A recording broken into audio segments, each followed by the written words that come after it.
Hey guys, welcome back. Today I ran the Star Wars half marathon at Disneyland in Anaheim, California.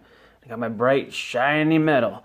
This is a participation medal. Everybody that finishes gets one. It's not like I won anything. However, I did not run too poorly considering I haven't run that distance in over a year.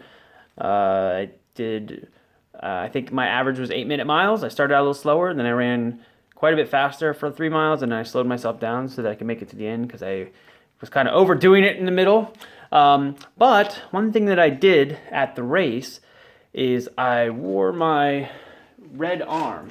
Now, this is one of my 3D printed arms. This is brand new. I just finished all the red, painted everything, and assembled it yesterday. So it's very quickly done, and it's not quite sanded as much as I would like, but the movements are fantastic, which is excellent compared to the fiberglass arms. Obviously, they have a much less movement. The hands are somewhat articulated like the Force Awakens hands, but they're not quite right yet. I modeled them after the hands from Empire Strikes Back. The scale and everything is matched to those, but I segmented them.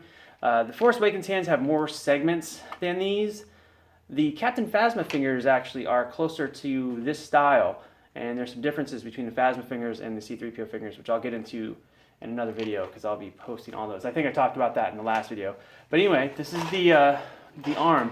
Now I ran 13.1 miles while wearing this. It's very light, so it didn't really tire me out or anything to have it on. But I did get to wave and move, and it was getting jarred. I took 24,000 steps during the run. That's according to my Fitbit. So every step is pounding on the ground and moving this thing, and I had no issues whatsoever with the actual parts. This is all 3D printed except for the greeblies, which are my resin copies of 3D printed parts. I was going to use a metal rod for the pistons and then thread them like they did on the New Hope suits, where the New Hope suits didn't have the notch on the side. They had a piece of string that went from here to here, and it kept it from going too far out and coming undone. So I was planning on doing that, but I figured this might actually be a really good place to test to see how well the 3D parts hold up. And I did actually place one other part. So there's the little nub here is metal. It's the one thing that I made a metal part just because I figured it would get the most abuse.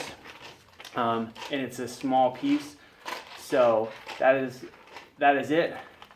See, the articulation is nice in the fingers. Arm articulation is really nice. But yeah, it held up really, really well. I forgot to glue the piston rod into the end here, but during the whole race it didn't come undone at all. It stayed in place just fine. It's just press fit. And again, these 3D printed piston rods held up wonderfully the whole time. I didn't have any issues with them.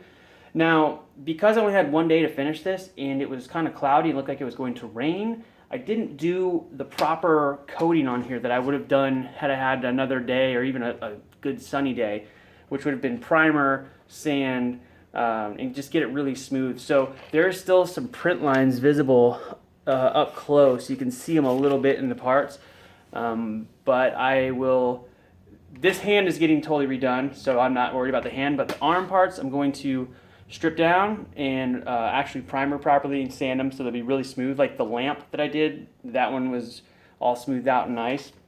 I did the same technique because I wasn't finished with the part. I needed it to be red. I did the glue technique. So I could take glue off, but where I was sweating, you can see that the glue lifted off just a little bit, but this was covered the whole race, so it wasn't really visible the way that I had my shirt. But anyway, that's a quick look. I have some updates to show the arm parts. This is version 3 of the upper, version 2 of the lower, version 1 of the hands and fingers. I have a version 2 of the hand part modeled. These are kind of like 1.5 for the fingers. They're still kind of the same initial things. I need to fix stuff. I'll get up to all that stuff. But yeah, overall, really, really nice movement. Very good. It's very easy to turn the hands, do everything properly. So I'm happy with it. The I made a wrist enclosure here with a little piece of Velcro that opens so I can take the hand on and off, but it works really well. But as far as the race, I'd like to do a video on the race in particular, and that's going to get out of control. So I'm going to do that in a separate video starting now. So I'll see you guys in a bit. Have fun. Bye.